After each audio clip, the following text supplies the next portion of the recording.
So give us some details in this whistleblower complaint.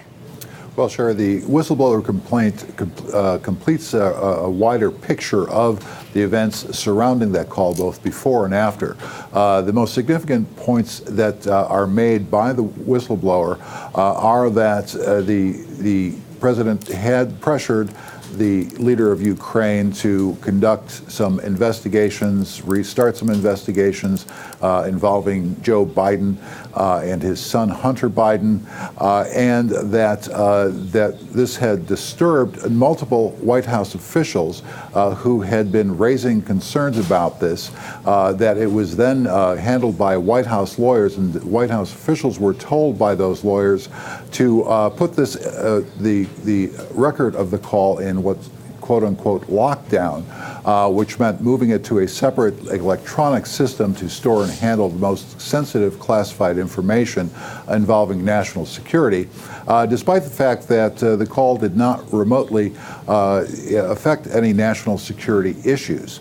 And further, there was further attempts to otherwise shield the call from other parts of the government, but nonetheless, reports did circulate, and there were more than one person, according to the whistleblower, who expressed alarm and concern that it might have revealed the president, quoting here, abused his office for personal gain.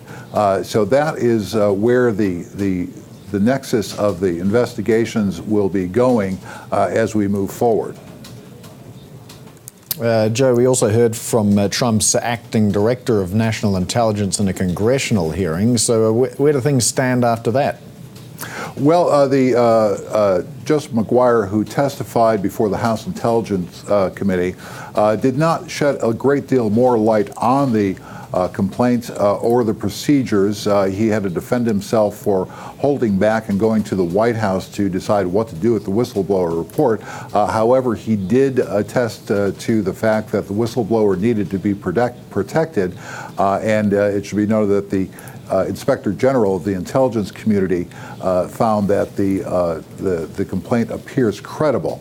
But what's going on now is that Democrats say that this has given them a roadmap for further investigations.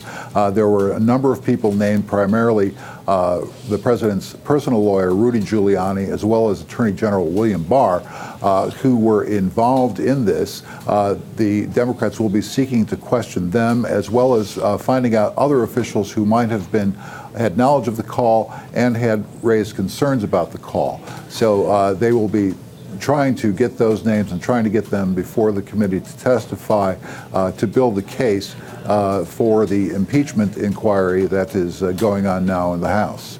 Yeah, Speaker Pelosi calling the actions of the White House a cover-up. So what are we hearing from the Republicans so far? Are they still sticking with the president?